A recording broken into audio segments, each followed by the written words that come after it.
Good morning. It is so great to see everybody here today. Thank you. Thank you so much for coming. And for those of you online with us today, welcome. We are so glad you are here.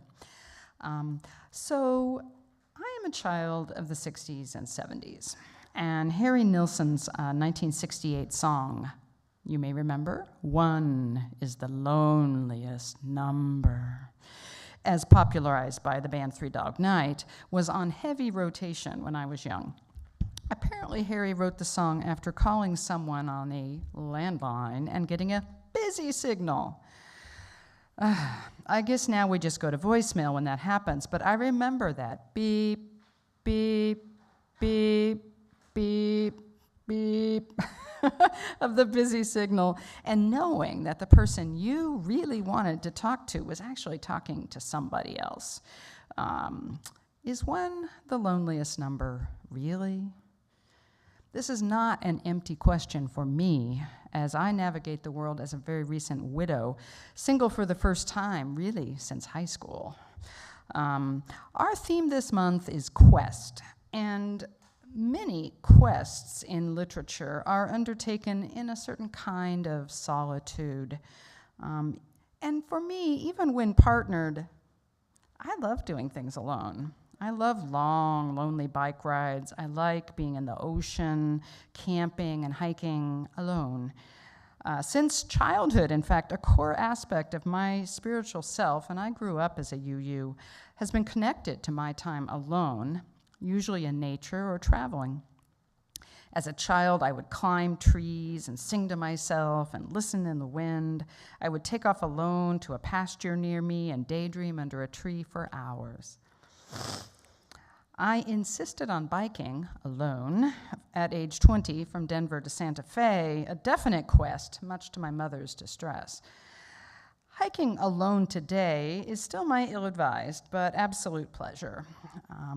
As a lifelong UU, I have made and continue to make today a very deliberate decision to open myself to spiritual connections and growth through church community with all of you. In addition to being alone, even if in fact, for me personally, hiking alone on a Sunday morning might be an easier choice, but I bring my solitude here and my openness to connection. Maybe you also have beautiful, solitary, creative, artistic, spiritual experiences that are solitary, but you can bring them to church in a way. So perhaps one is not the loneliest number, and I hope you can bring your solitary spiritual highs to church with you.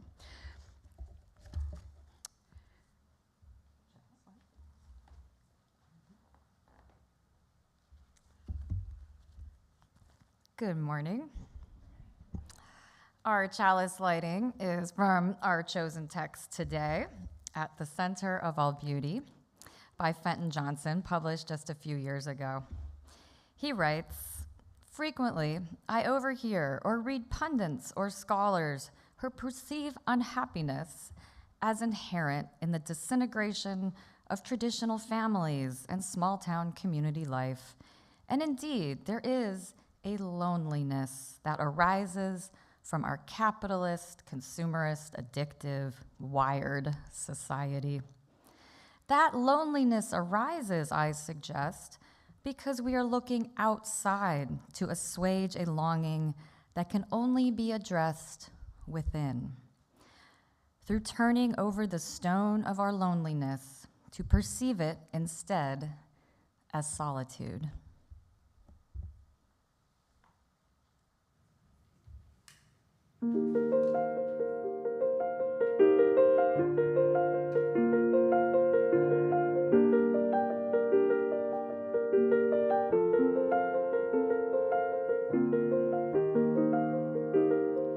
Flock of birds hovering above, just a flock of birds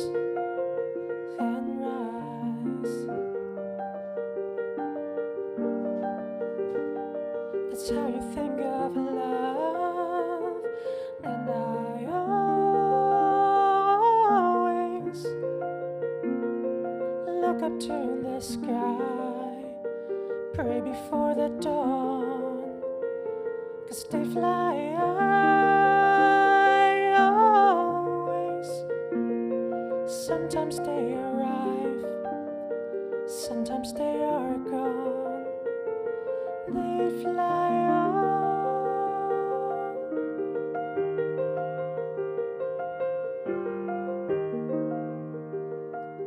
Flock of birds hovering above. Into smoke I'm turned and rise, following them up. Still I'd always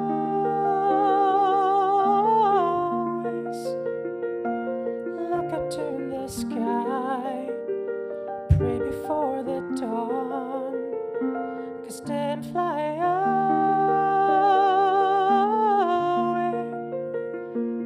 One minute they arrive, next you know they're gone. They fly on.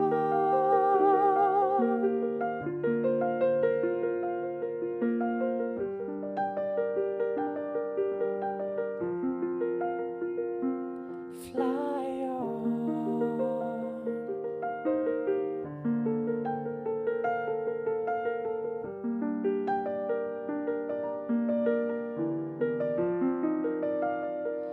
Fly on.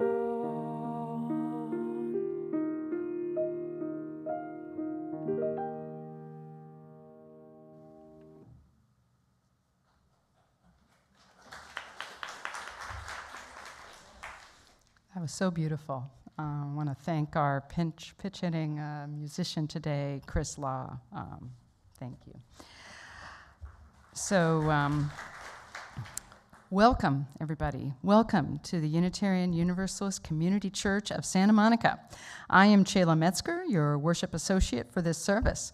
We are delighted to have you all present with us in the sanctuary and grateful for all the technology that enables so many of you to connect with us online. Whoever you are and wherever you are, we are glad you're here. We welcome today the Reverend Hannah Petrie in our sanctuary today. Reverend Hannah has served several full-time parish ministries in her career, including the Neighborhood Church of Pasadena, the UU Church of Studio City, and she serves on the board of Pasadenans Organizing for Progress, and on the Altadena Town Council, where she resides. Thank you, Reverend Hannah, for sharing your ministry with us today. And again, we welcome our musician, Chris Law. So if you are new to our community, there are many ways to learn more about us and become involved, both online and in person. We offer programs to serve the needs of our congregation and to be of service to the larger world, including religious education, personal development for people of all ages. We join with other social justice advocates here in LA and beyond. Unitarian Universalism is not defined by creed or dogma. It is guided by principles that affirm the worth and dignity of every person and encourage an individual search for truth and for meaning. We honor the wonder of existence. We believe that we are all connected to each other and to the interdependent web of life. Our beliefs are drawn from scripture and from science, nature and philosophy, personal experience, and ancient tradition. We are an open, affirming, and welcoming congregation, diverse in backgrounds and identities, spiritualities, and philosophies of life. Whatever your beliefs or your faith tradition, we invite you to join us in building a community where together, in our diversity, we are united in our desire to live the principles of our faith and to serve the wider world. An important step in that journey is our acknowledgement that our church and the homes of most of our members are on traditional, ancestral, and unceded lands of the Tongva, Chumash, Kizh, and Gabrielino peoples who continue to live here and who have cared for these lands for thousands of years. We recognize and mourn the often deadly harm inflicted on the indigenous people of this country. We honor their grace and their resilience and the relationship with these sacred lands.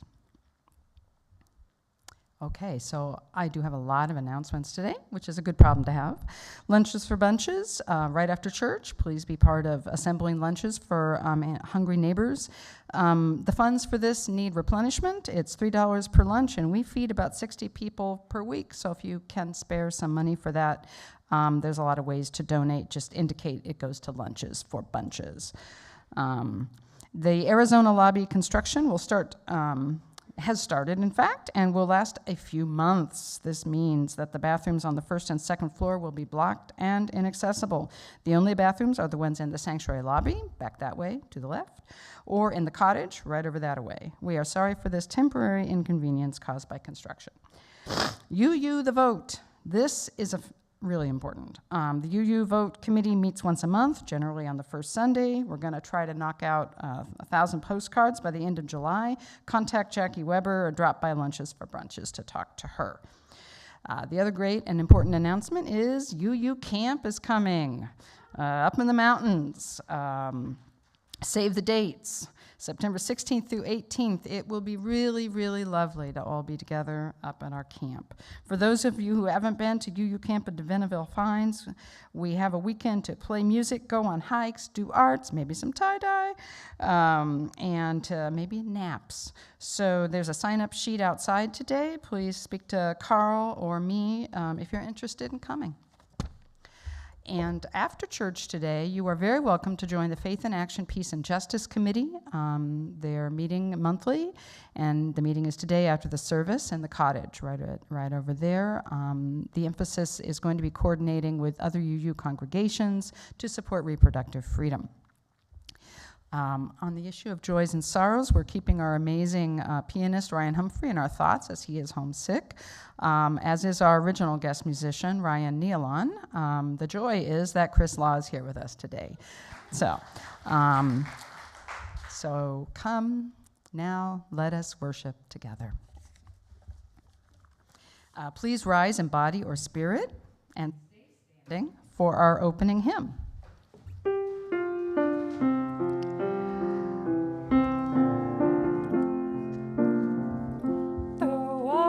Speak with bravest far, and have to give to audience blind, and have not love my words of vain, and sounding brass and hopeless king, though I may give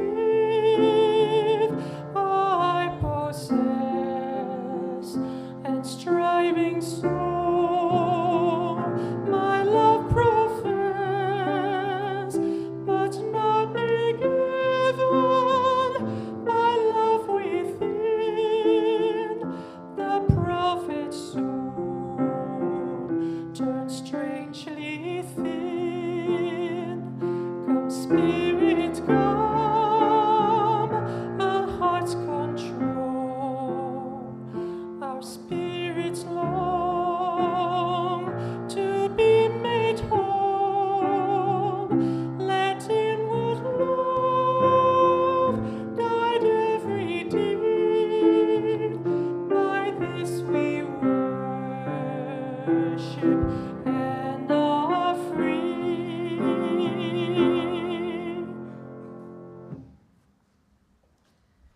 Please remain standing as you're able. Let's do our covenant. Love is the doctrine of this church. The quest for truth is its sacrament, and service is its prayer. To dwell together in peace, to seek knowledge in freedom, to serve humankind in fellowship. Thus do we covenant with each other. And in Spanish, el amor es la enseñanza de esta iglesia. Buscar la verdad es su sacramento y el servicio es la oración. Vivir juntos en paz, buscar el conocimiento en la libertad, servir a la humanidad en comunión. Así es como convivimos unos a otros.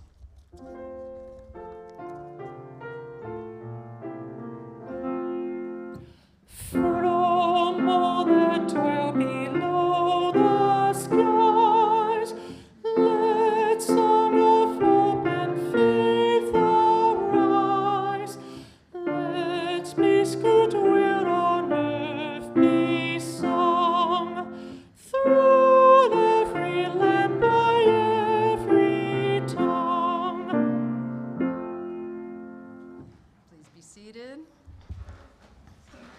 If any of you have an offering for the Westside Food Bank, you can just bring it forward, put it up here.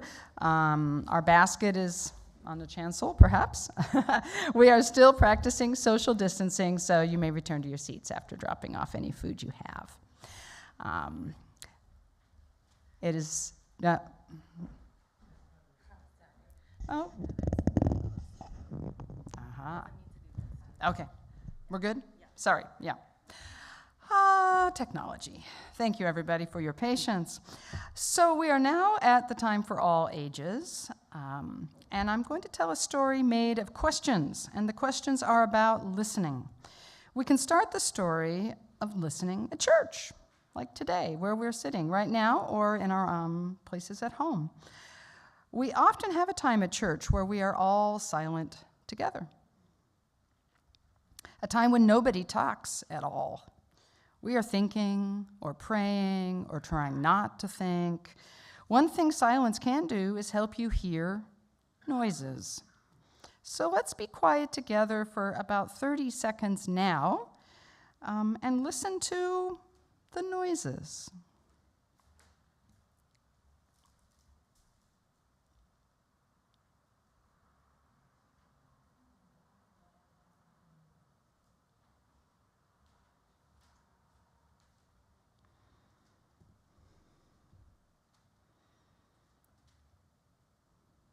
What do you hear? Let's ask Yui. Yui, what did you hear? Cars? Yeah, cars. Maybe some birds? Maybe people next to you breathing? Maybe the creaking of the pews? Hearts beating? Maybe you're just waiting for that 30 seconds to be over, imagining tick-tock of the clock. You heard all those noises because no one was talking and you were silent, even though we are all here together. So that's the beginning of the story. Now, the middle of the story is about being alone and the listening we do when we are alone.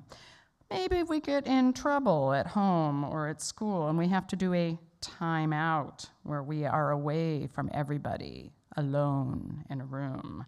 What do we hear then?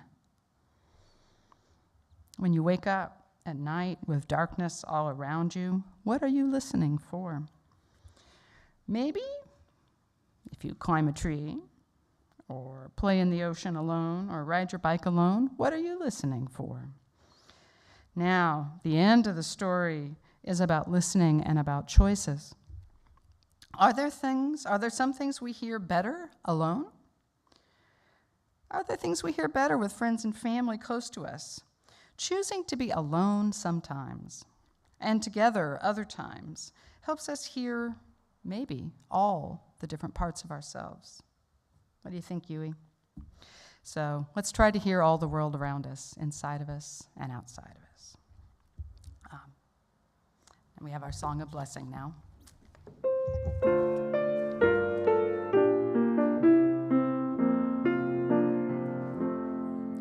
Break knots the circle of an mingling love, where people grow forgiven and forgiving. Break not the circle, make it wider still, till it includes embrace and sorrow living. Join then the movement of the love that frees to people of whatever race or nation will truly be themselves, stand on their feet, see eye to eye with laughter and elation.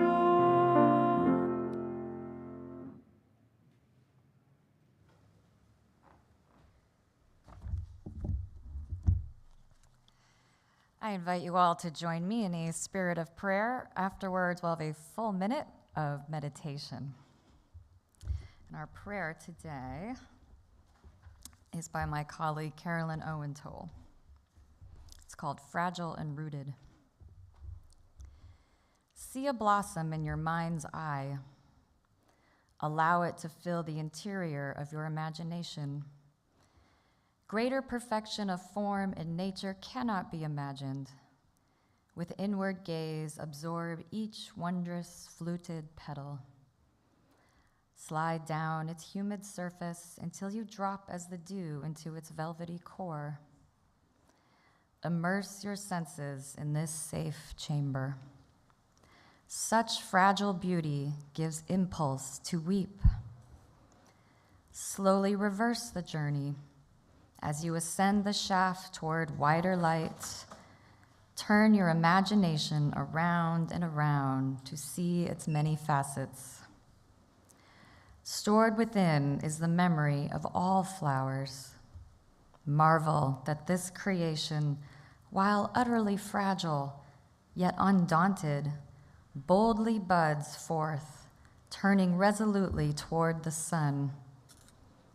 We too shimmer with expectation, exuding our own illumination, color, pulse, and scent.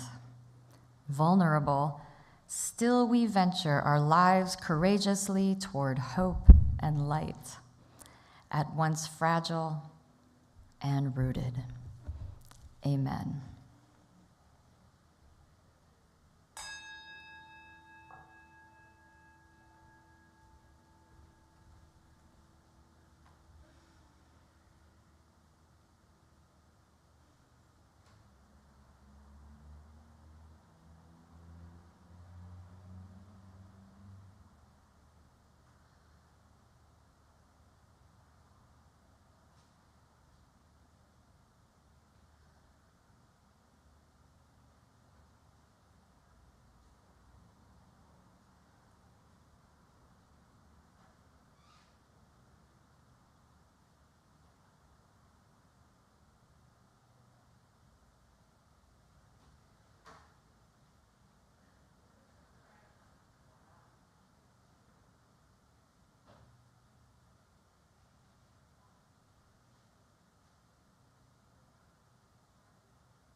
It's time for our reading.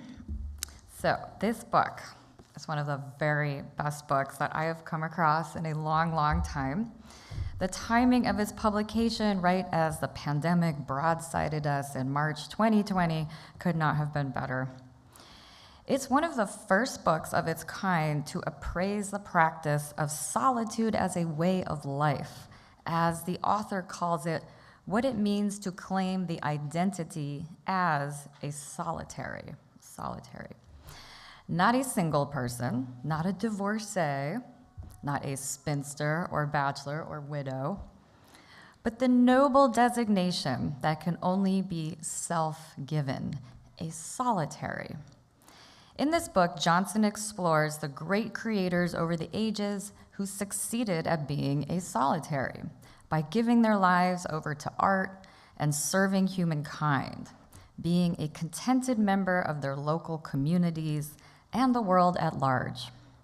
He delves into the lives and work of people like Nina Simone, Cezanne, Thoreau, of course, Henry James, Eudora Welty, Rabindranath Tagore, Zora Neale Hurston, Walt Whitman, and Emily Dickinson. Here is a passage about the latter two that the author initially compares himself to from a chapter called Formidably Alone on the choice of not to marry. Whitman and Dickinson and I share this powerful bond. We are not the marrying kind. Like Dickinson, Whitman rejected a late-life marriage proposal, in his case, 2 proposals, each from a woman who wanted only to support him and bask in his glory. Like the Southern writer Eudora Welty, each poet seems to have evolved from longing for a partner to a calm acceptance of solitude as their destiny and their gift. Whitman and Dickinson chose to write from and toward an idealized desire rather than inhabit the mundane reality of marriage. Each preferred the world of their vast and fertile imaginations over the confining world of fact. Dickinson wrote, "I dwell in possibility, a fairer house than prose, more numerous of windows, superior for doors. They are the poets of the American Republic, because in every word and punctuation mark, they hold forth the beautiful ideal of democracy, of friendship, of camaraderie. They value the nation not as a collective power, but for the safe haven it provides its individual citizens. Each did her or his best writing against the backdrop of the Civil War, the Republic's most fraught and endangered years, until, perhaps now, which is all the more reason to return to their work. Neither bore children, though Whitman, in a statement that gives his biographers fits, claimed 5 or 6. How limited a vision that understands only conventionally conceived babies as their parents' children. We are their children, Dickinson's and Whitman's. We and the Republic and any and all who have imbibed the American message of the primacy of the individual conscience. Between them, tilling fields cleared by their predecessor and mentor, Ralph Waldo Emerson, Whitman and Dickinson taught us what it means to be American, how to build a nation of solitaries. Both wrote under the inspiration of Emerson's Hindu and Buddhist influenced transcendentalism. Though Emerson, both Whitman and Dickinson were exposed to the concept of a divinity that resided not in distant splendor amid gold-tinted clouds, but in the fields and trees and in the recesses of one's heart. Dickinson wrote, "Some keep the Sabbath going to church. I keep it staying at home, with a bobolink for a chorister and an orchard for a dome." And Whitman wrote, "I saw in Louisiana a live oak growing. All alone stood it, and the moss hung down from the branches. Without any companion, it grew there, uttering joyous leaves of dark green. And its look, rude, unbending, lusty, made me think of myself. But I wondered how it could utter joyous leaves, standing alone there, without its friend near, for I knew I could not."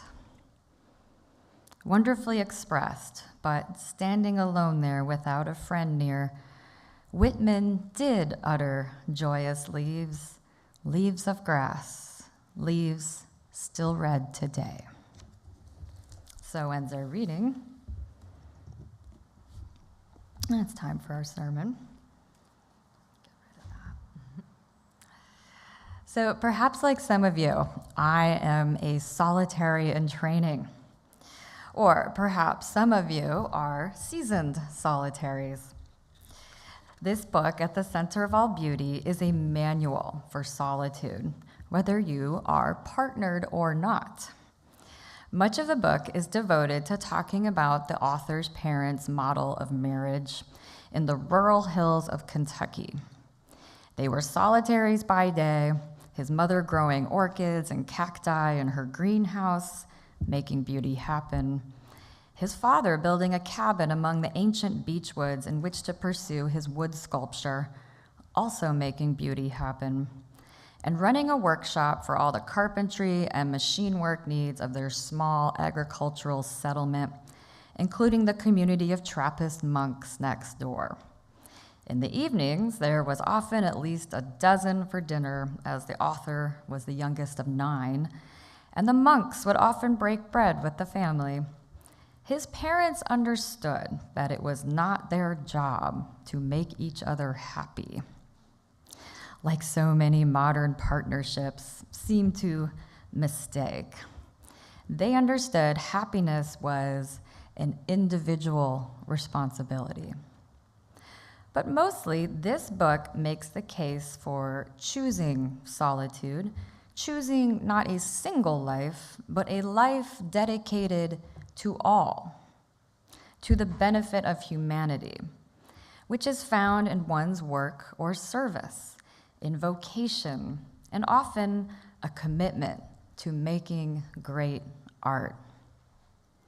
Hopefully, all the severe lockdown measures of the pandemic that we've had to endure the last few years are done. But you never know when that might change again in today's climate change-ridden world. We could be, I sincerely hope not, facing nesting dolls of pandemics.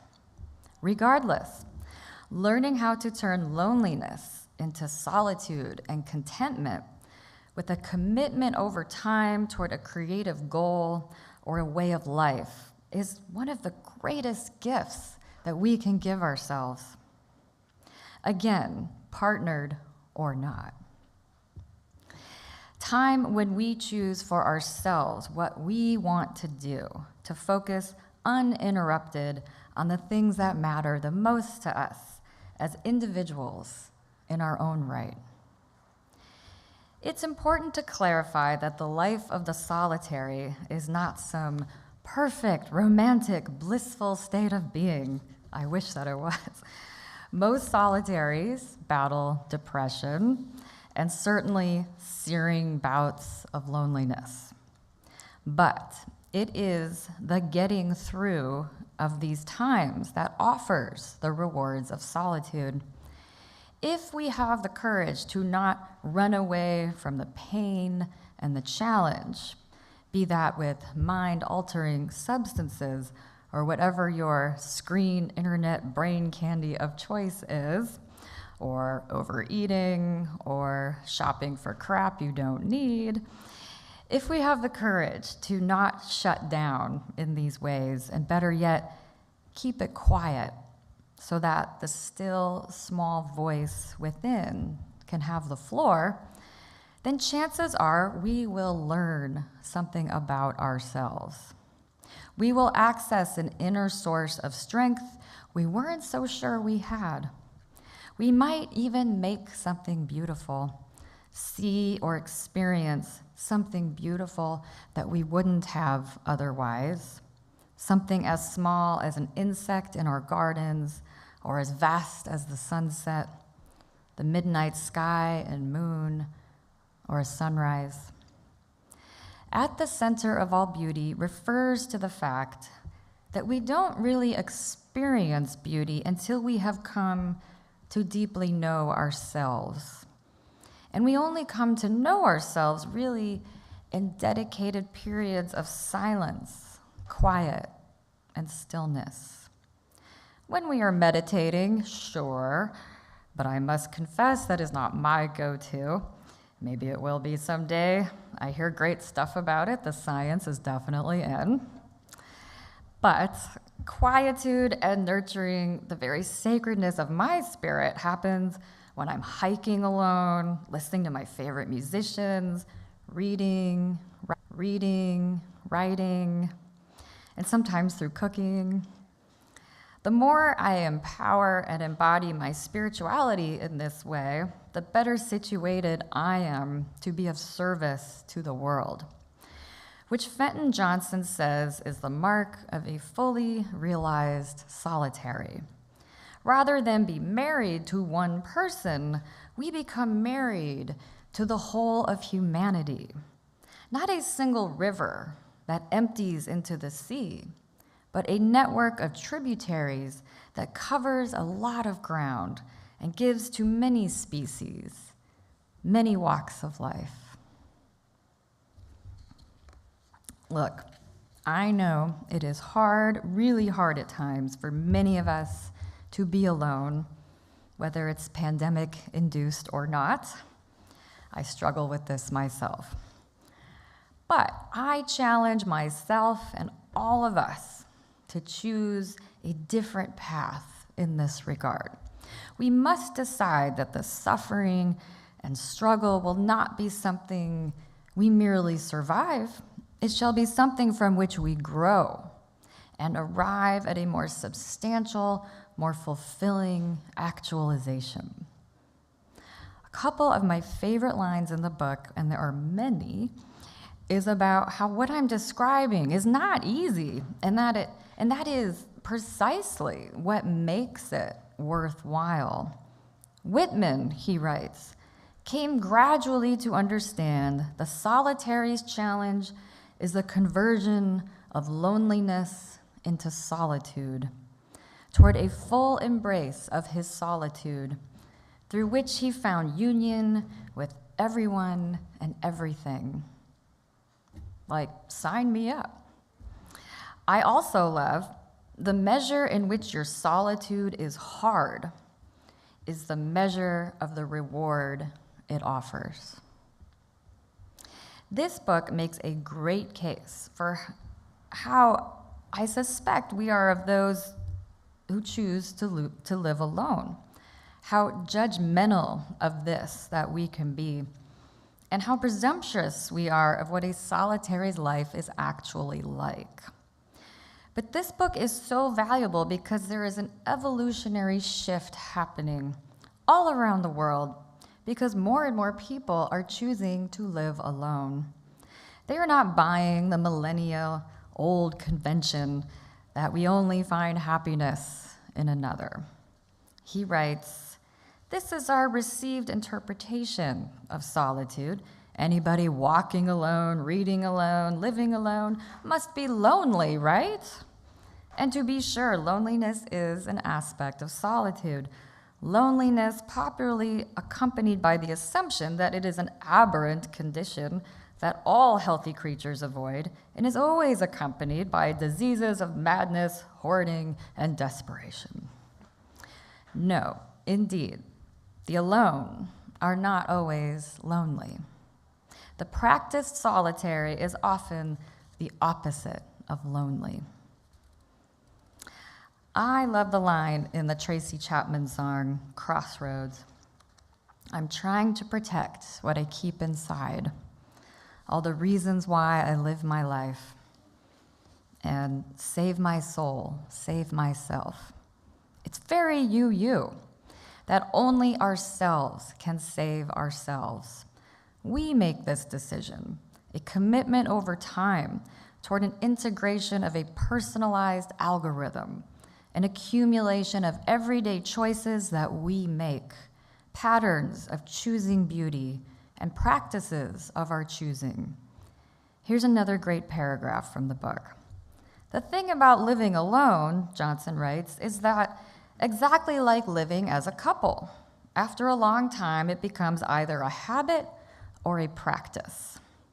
A habit is a way of living that you follow because it's what you did yesterday and the day before and the day before that.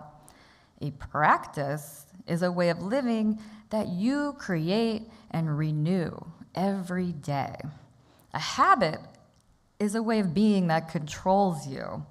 A practice is a way of being that you control, a deliberate adventure into the unknown." So I have been separated from my partner well over 4 years now.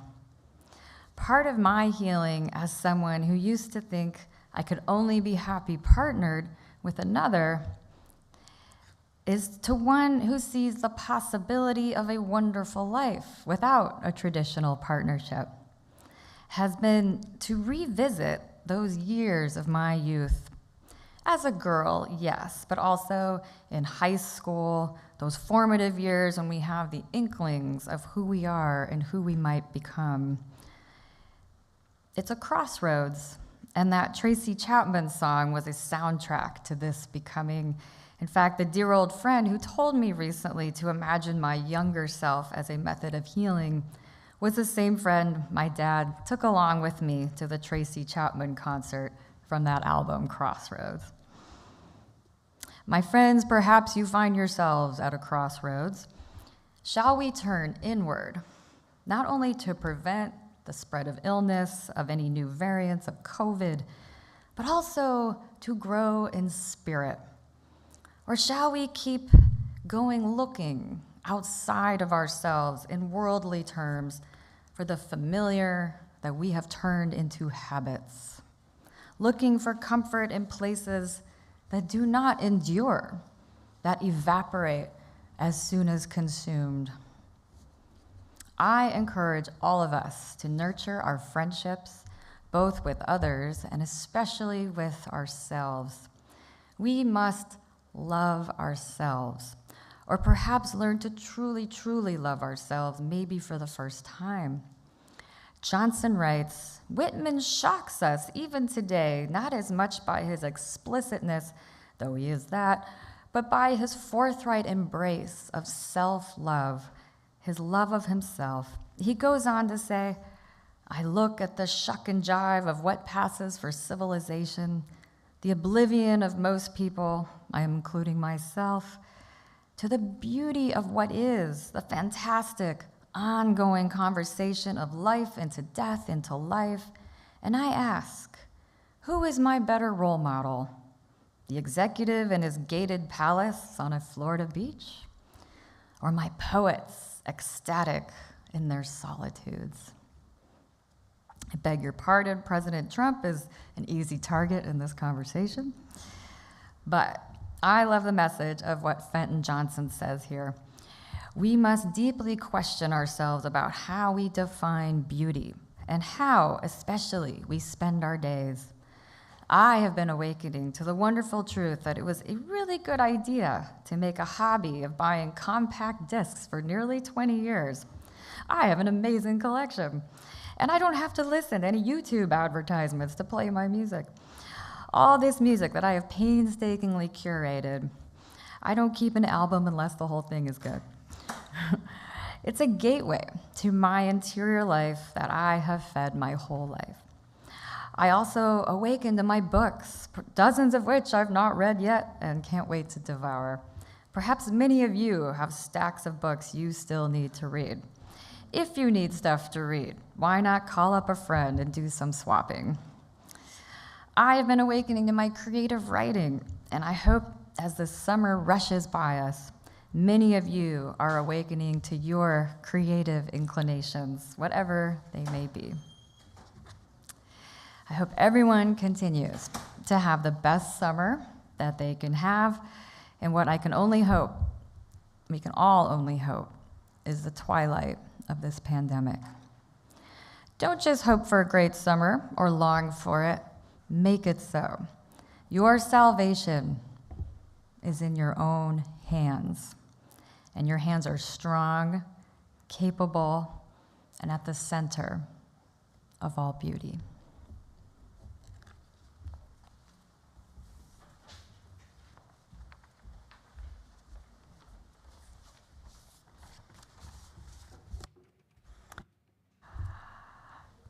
Our practice here at UUSM is to dedicate half of our non-pledge Sunday offering to organizations doing work in the world that advance our Unitarian Universalist principles. The other 50% of the offering is used to support the life of our church. This month, half of our Sunday offering will go to another liberal church in the area, the church in Ocean Park. This 99-year-old church located in Ocean Park area of Santa Monica had their roof cave in last year during the COVID in quarantines. And with the rest of their sanctuary ceiling, it is at risk of collapse. The Church of Ocean Park has long been dedicated to liberal values and working towards a just society. Their social justice actions have included everything from advocating for women's, LGBTQIA+ and disabled community rights, as well as local actions like Save the Pier and rent control in Santa Monica. The Reverend Janet Gorey McKeithen, speaking to her parishioners, said, quote, "We can be different. We can be the best of who we are. Let's live out our values. Let's live out of gratitude. Let's be the best version of us as our community." So we at UUSM can help them open their doors again. Thank you for your generous support of our beloved community and of the church at Ocean Park. To give a donation right now, text, for example, 10 to GCC cash sign 10 to GCC to 844-982-0209. One-time only credit card registration required. Or visit UUSM.org, make a donation, and believe me, your check is always welcome. So there's a lot of different ways you can donate. Thank you so much for all that you give monetarily, but really all that you give of yourselves to build our community.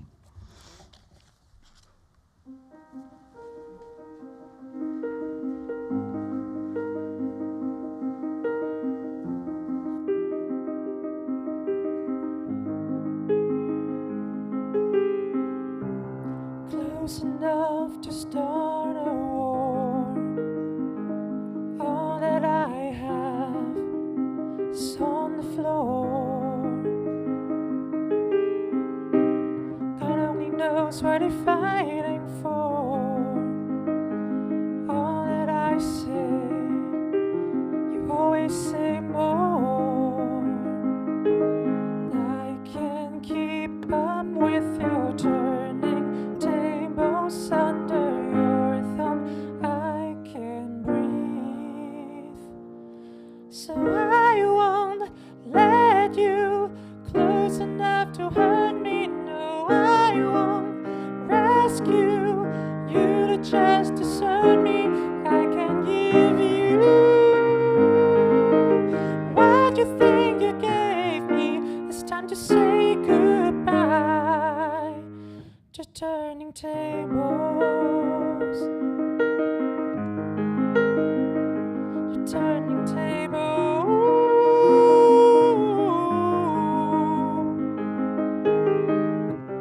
Under honest skies I see. Ooh, where love is lost, gold is found.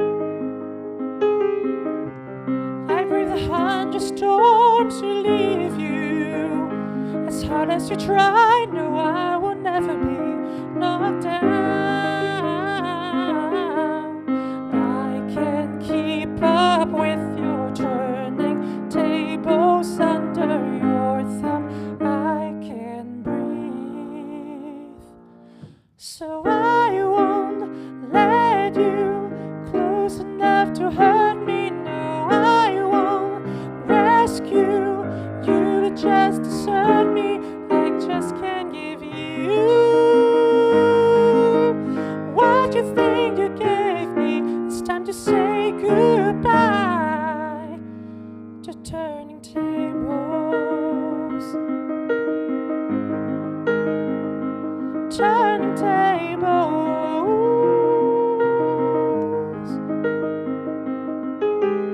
Next time I'll be braver, I'll be my own savior when the thunderstorms call for me. Next time I'll be braver, I'll be my own savior, standing on my own 2 feet.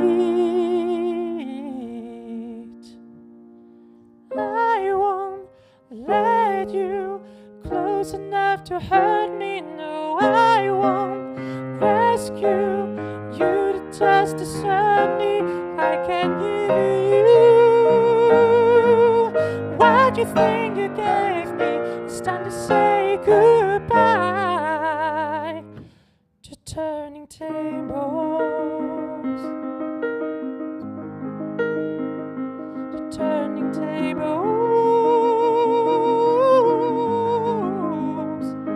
To turning tables.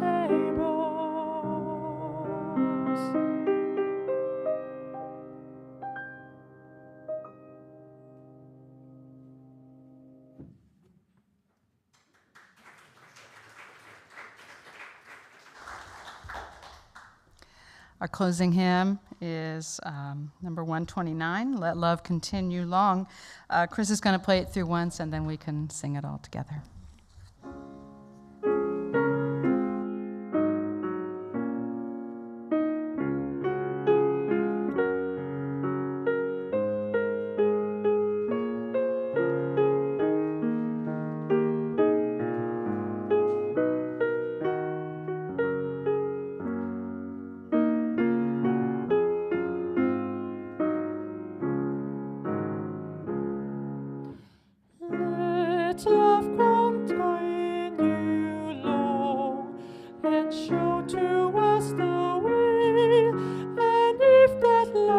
strong, no hurt can have a say.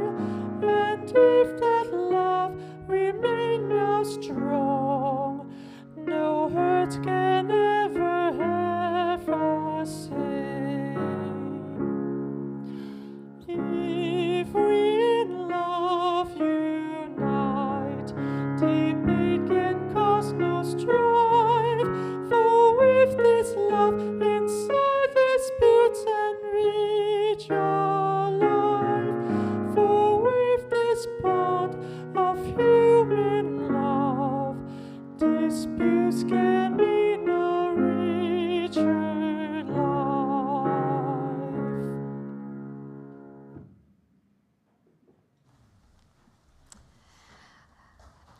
And a final benediction. For those who seek God, may your God go with you. For those who embrace life, may life return your affection.